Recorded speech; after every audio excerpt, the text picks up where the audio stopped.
Bonjour à toutes et toutes, Monsieur le Président, Mesdames, Messieurs les Présidents, Mesdames, Messieurs les parlementaires, Mesdames, Messieurs les élus, chers amis. Commencer par vous dire que nous excusons la présence de notre ami et collègue Olivier Richefou, qui devait animer cette table ronde et qui malheureusement n'a pas pu se joindre à nous. Alors vous me pardonnerez, c'est la première fois que je vais me livrer à cet exercice et c'est moi qui vais tenter d'animer cette table ronde avec mes collègues élus. Alors peut-être, pour commencer, comme nous allons vous parler d'écologie et d'environnement, pour introduire cette table ronde, vous parler d'une proposition de notre ancien président des Jeunes, qui maintenant vit une aventure entrepreneuriale et qui a été reprise. Je vais peut-être me démasquer parce que parler, c'est inconfortable. Pardon. Cette proposition qui a été reprise par notre sénateur Olivier Henno au Sénat, qui vise à remettre à l'ensemble des élus locaux, au même titre que la charte de l'élu local, le rapport résumé du GIEC. Alors moi, je voulais vous poser la question pour commencer, de savoir ce que vous en pensez toutes et tous, puisque nous sommes tous des élus locaux, et peut-être commencer par notre vice-président à la région Île-de-France, Jean-Philippe. Bien, bonjour à toutes et à tous. Merci Christelle d'introduire le sujet. Alors déjà, j'espère qu'on ne le remettra pas en version papier parce que d'un point de vue consommation, c'est pas forcément ce qui peut se faire de mieux. Et j'espère surtout que l'ensemble des élus auxquels il sera distribué en prendront connaissance. Parce que l'un des sujets auxquels on est parfois confronté, c'est quand on arrive, notamment pour les nouveaux élus, quelles que soient les assemblées, c'est d'être envahi par une avalanche de documents, certains étant lus et d'autres malheureusement ne l'étant pas. Plaisanterie mise à part, c'est quelque chose d'important. Le changement climatique, l'urgence climatique, pour employer le terme adapté, aujourd'hui on y est tous confrontés. On y est tous confrontés de manière majeure, on y est confrontés dans la gestion de nos collectivités, les citoyens en sont victimes, les épisodes de pluie déluvienne, de sécheresse, de très grands froids, d'intempéries complètement hors normes, y compris dans un pays tempéré, dans un pays riche qui bénéficie d'infrastructures d'aménagement public résilients comme la France, eh bien on commence à être concerné dessus. Et au moment de l'installation des élus, placés au même titre que des chartes d'éthique, des chartes de principe, la question de l'urgence climatique comme étant au centre des décisions qui devront être prises pendant un mandat, je crois que c'est quelque chose d'essentiel. C'est un acte utile, c'est un acte positif, et quand on dit utile et positif, on dit UDI. Merci.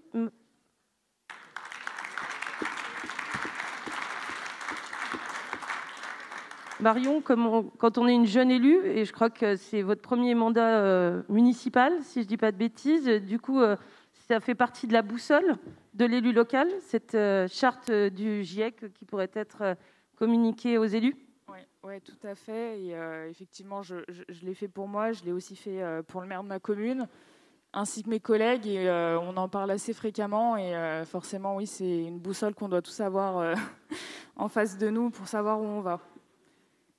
Du coup, nous, au niveau des UDI jeunes, on a pas mal penché sur le sujet et j'aimerais bien parler d'une mesure qu'on a identifiée, qu'on a imaginée.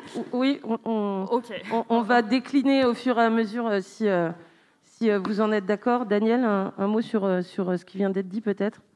Sur la nécessité du réveil des consciences. Quand bien même aujourd'hui, il faut bien reconnaître qu'on a vécu ces dernières années un basculement. Et là où la question de l'urgence climatique était parfois placée au second plan des projets politiques, on a vu quand même qu'aux élections municipales, comme aux élections départementales et régionales, la question climatique, la question environnementale, la question des transitions était devenue absolument centrale et devenait un élément pivot de tous les projets locaux. Alors certains le font un peu avec cynisme, d'autres le font avec une vraie conviction, c'est notre cas. Et je crois qu'il est assez important effectivement de sensibiliser dès le début du mandat à ce que la question écologique devienne une sorte de grille de lecture des questions locales, de la mise en œuvre des politiques locales, des politiques d'aménagement évidemment, mais pas seulement. Et je crois que fondamentalement, on sait que la question climatique se joue au niveau global, mais qu'elle se traduit et qu'elle doit se traduire par des actions locales. Et c'est ce travail-là qu'il faut faire. Je crois que la sensibilisation des élus locaux, c'est le préalable à tout. Je crois qu'encore une fois, le basculement a eu lieu. Maintenant, il faut que ce basculement se traduise concrètement dans les faits et que chacun et chacune, dans nos responsabilités locales, eh bien, nous ayons à cœur d'accompagner cette transition écologique si nécessaire et qui est la condition du survie de l'humanité. Rien que ça. Rien que ça, effectivement.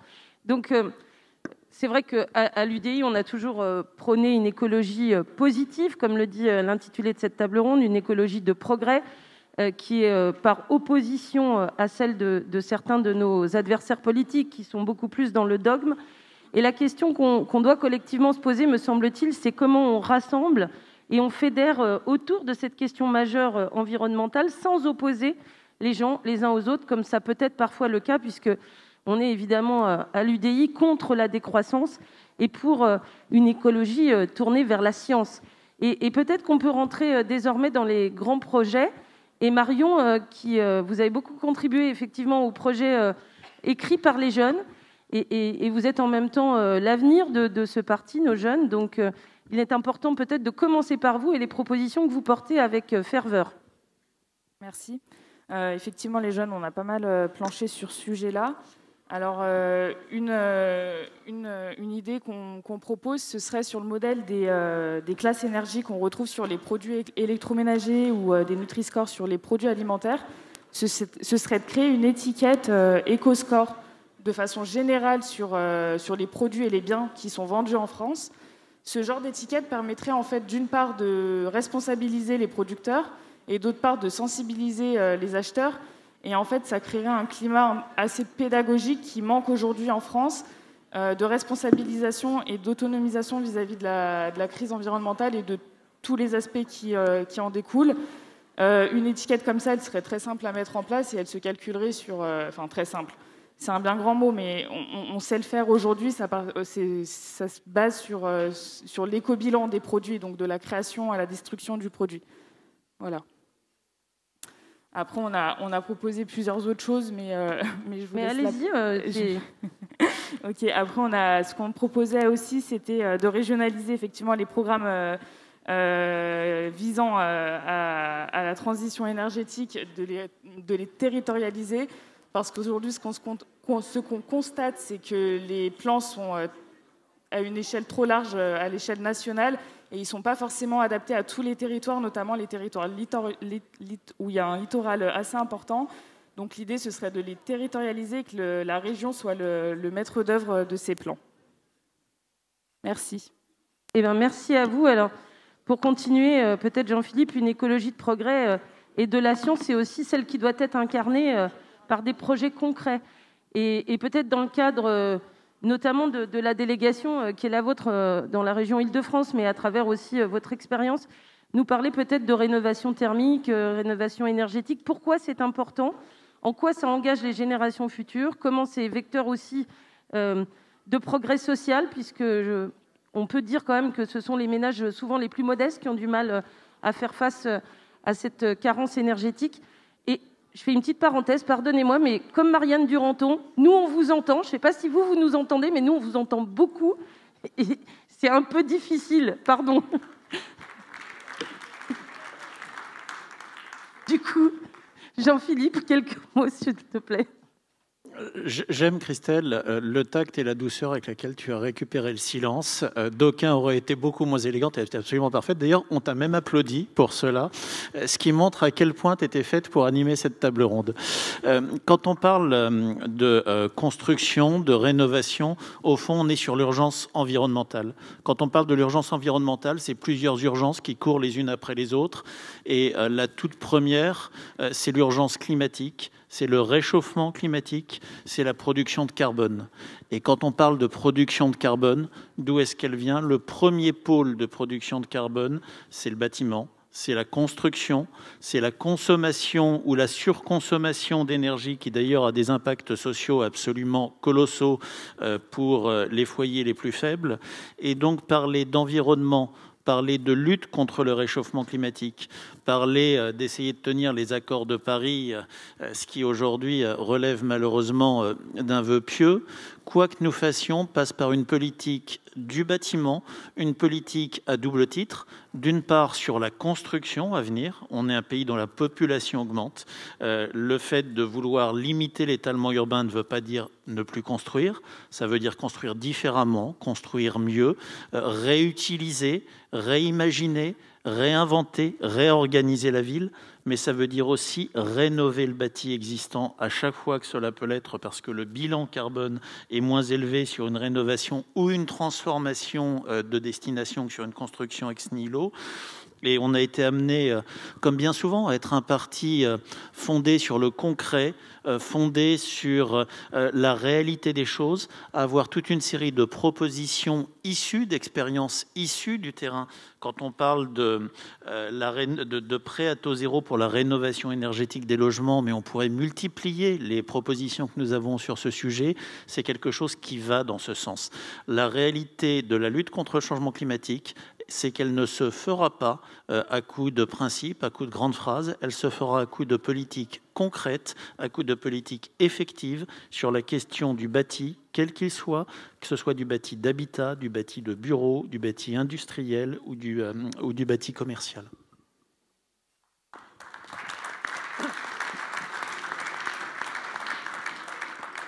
Merci beaucoup. Avant d'évoquer peut-être la question énergétique, un message qu'on m'a proposé de vous délivrer en invitant les personnes qui sont visiblement dehors à peut-être venir s'installer, puisque l'arrivée de la candidate semble imminente et que ce serait bien que nous soyons tous rassemblés pour pouvoir l'accueillir comme il se doit. Alors, difficile de faire des transitions entre chaque message, mais on s'était dit qu'on aurait un exercice un peu fun ensemble. Alors, peut-être parler un petit peu d'énergie, en se disant qu'1 kWh produit par le nucléaire aujourd'hui, c'est 6 grammes de CO2. Le charbon, pour la même chose, c'est 1000 grammes de CO2. Les panneaux solaires, c'est 50 grammes. Et les éoliennes, c'est 12 grammes. Donc on voit bien que le nucléaire, c'est une énergie qui représente le moins d'externalités environnementales. Et peut-être nous dire, Daniel, quelles sont les propositions de l'UDI en ce sens, et pourquoi on pense aussi que le mix énergétique, parce que le temps long de la construction des équipements nécessaires pour pouvoir produire cette énergie nucléaire nous oblige, au regard de l'urgence, à peut-être envisager un mix énergétique et peut-être quelques mots là-dessus. Oui, alors on voit bien, et la question climatique rejoint aussi la question du quotidien et la question du pouvoir d'achat. Et on voit bien que la question énergétique va revenir dans le débat présidentiel comme étant un élément central. Et on sait aussi que nous avons fait le choix en France d'un choix industriel qui a été performant, qui aujourd'hui fait la compétitivité française, c'est le choix du nucléaire. Or, on voit bien aussi, depuis quelques années, que la France a renâclé à faire des choix, a repoussé, tergiversé, hésité à faire des choix industriels qui pourtant, effectivement, ne donnent un résultat concret que plusieurs années, voire des décennies après. Et aujourd'hui, le retard qui est pris doit tous nous préoccuper, notamment en matière de construction, évidemment, de réacteurs nucléaires. On sait que nous avons un parc qui est vieillissant. Nous avons d'ailleurs aujourd'hui des réacteurs qui sont à l'arrêt pour maintenance. Et nous avons donc une question de production énergétique. Et cette question de la production énergétique, elle est centrale, à la fois pour notre attractivité, pour notre compétitivité, et là on parle de sujets économiques.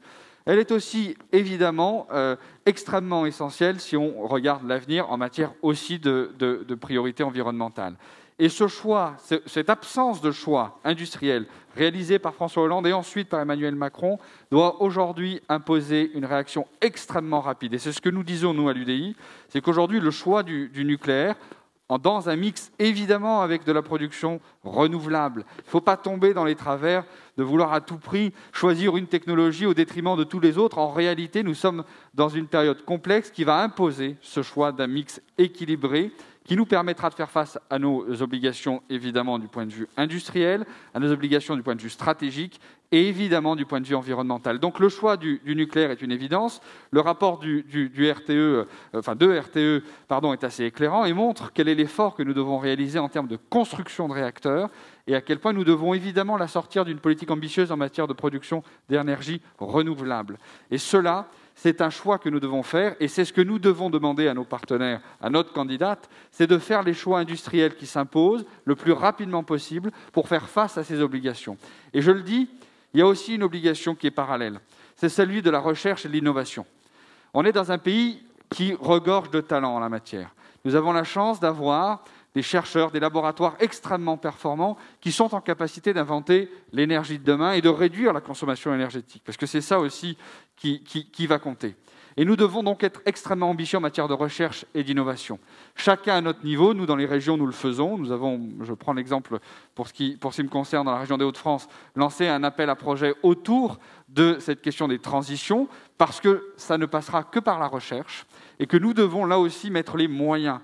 La recherche, ça demande de l'argent, évidemment, ça demande de la mobilisation, mais c'est la condition de la capacité de notre pays à affronter les défis qui sont devant nous. Si nous ne sommes pas une nation de la connaissance, une nation de la recherche, une nation de l'innovation, eh bien un pays de 60 millions d'habitants dans une Europe telle qu'on la connaît, dans un monde aussi complexe que nous avons aujourd'hui, c'est un pays qui va à l'effacement. Donc nous avons besoin de cette mobilisation pour une politique énergétique ambitieuse, mais aussi pour une politique de la recherche, de l'innovation et de la connaissance tout aussi ambitieuse. Il en va encore une fois de l'avenir de notre pays, de notre Europe et plus largement des générations à venir. Oui.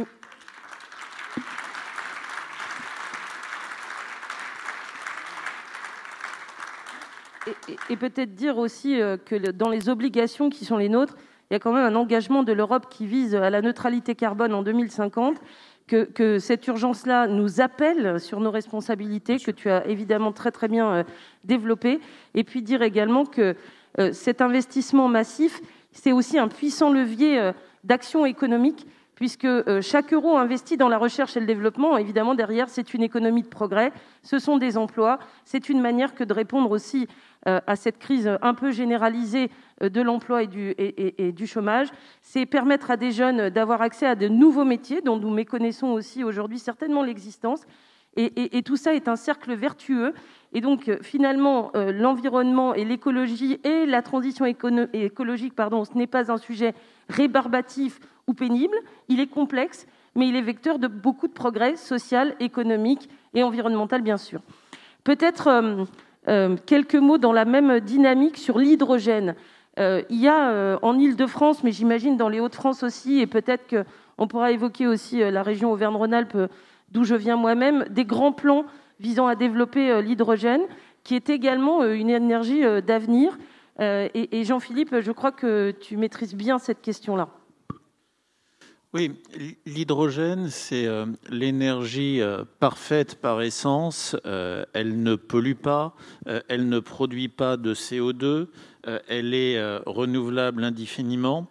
La réalité de l'hydrogène aujourd'hui, c'est que c'est une énergie qui reste encore coûteuse, qui techniquement est maîtrisée, mais pour laquelle nous avons besoin d'arriver à simplifier nos process, à massifier nos process. Et nous sommes un certain nombre de régions à avoir investi massivement au travers d'appels à projets pour soutenir le développement de ce qui est une énergie du futur. C'est le cas dans les Hauts-de-France, c'est le cas en Île-de-France, c'est le cas dans beaucoup de régions.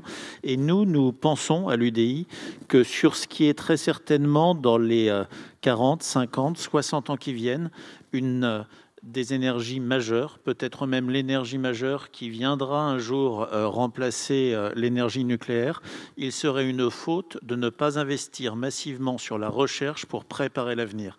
Ce qui a fait la richesse des pays, ce qui a fait le développement des pays, c'est la maîtrise de la science, c'est la maîtrise de la technologie, c'est la maîtrise de la technologie d'après. Et en matière énergétique, Daniel l'a dit, nous devons conserver notre savoir-faire nucléaire, mais nous devons aussi investir sur ce qui est l'énergie du futur.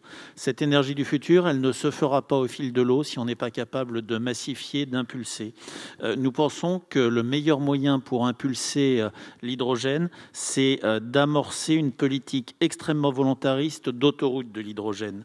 C'est à 10 ans, ces autoroutes de l'hydrogène, développer l'ensemble du fret pour les transports, qu'ils soient routiers, aériens, fluvial, l'utilisation systématique de l'hydrogène. Ça nécessite des politiques publiques d'investissement, de recherche, de mise en cohérence. Ça nécessite également une politique de maillage du territoire, une politique d'aménagement du territoire. Parce que quand on parle de nouvelles mobilités, ce qui d'ailleurs est vrai pour l'électricité, pour le GNV, mais encore plus pour l'hydrogène, c'est aussi créer un maillage territorial. En l'espèce, on estime à 500 stations haute pression la nécessité pour permettre un maillage des poids lourds hydrogène du territoire.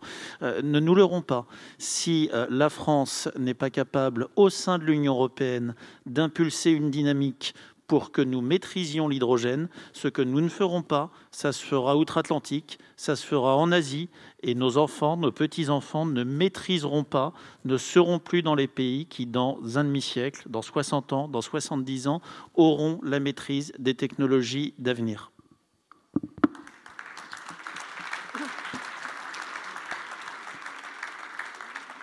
Avant de peut-être passer la parole à Daniel pour compléter et peut-être introduire une notion complémentaire, si vous me permettez. On a parlé de volonté des pouvoirs publics, d'engagement politique et de financement public, du coup, qui sont nécessaires pour développer les politiques ambitieuses qui sont les nôtres. Mais il y a aussi l'implication citoyenne qui finalement, aujourd'hui, est quand même beaucoup dans l'air du temps. Je pense qu'aucun élu municipal ne me dédiera sur cette question. Il y a une demande du citoyen que de s'investir et de s'impliquer aussi dans ces politiques publiques. Et ça me permet de faire le lien avec une proposition très forte qui avait été portée par l'UDI au moment des élections européennes notamment, avec la proposition de créer un livret E. E comme Europe à l'époque, mais aussi comme écologie, environnement, etc.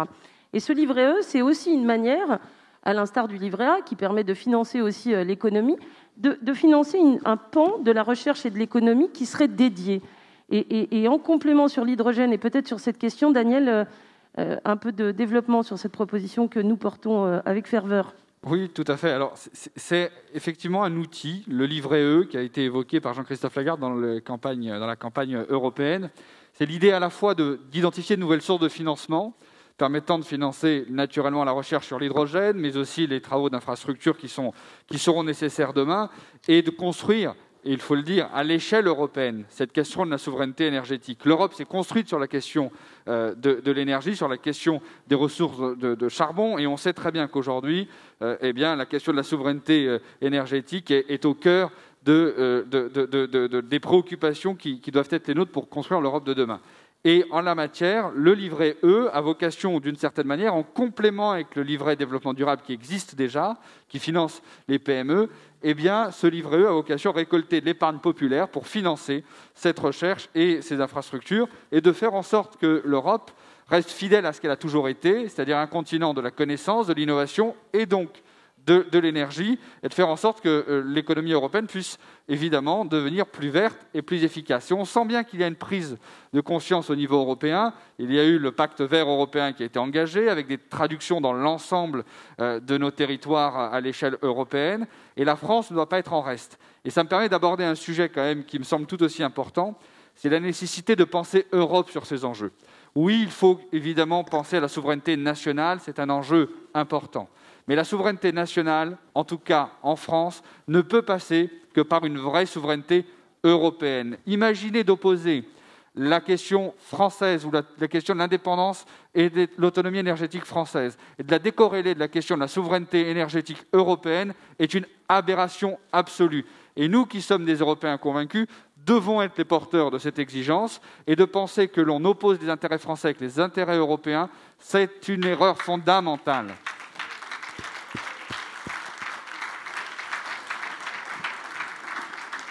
Et dans la campagne présidentielle qui s'ouvre, je crois que notre exigence, notre vocation est de rappeler cette exigence européenne. Et je vais peut-être laisser Éric Challe introduire, mais... Vous pouvez rester sur scène et nous vous demandons d'accueillir Valérie Pécresse.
Chers amis, merci de l'accueil que vous avez réservé à Valérie, ce qui montre, et je le connais, j'y reviendrai tout à l'heure, votre impatience à entrer dans cette campagne présidentielle.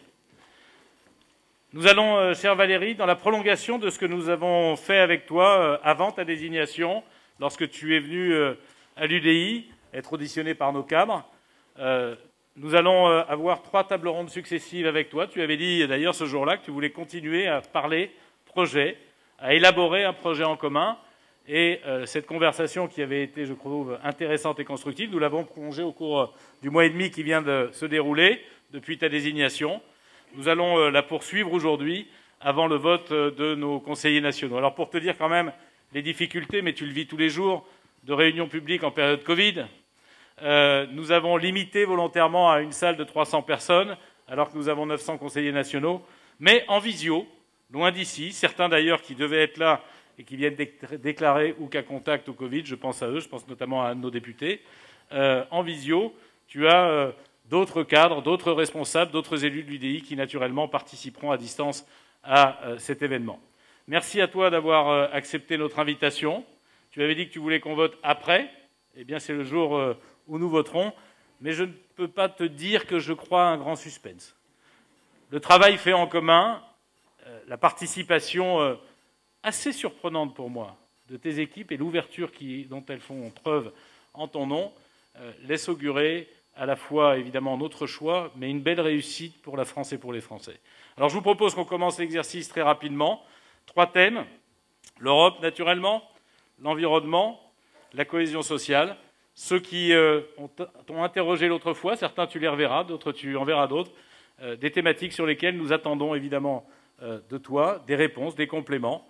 Et vous le verrez, chers amis, chers élus, chers militants de l'UDI, avec une capacité de co-construire comme nous l'avons eu avec les équipes de Valérie Pécresse, je pense que l'UDI sera très à l'aise dans ses baskets dans cette campagne présidentielle pour l'emmener jusqu'à l'Élysée.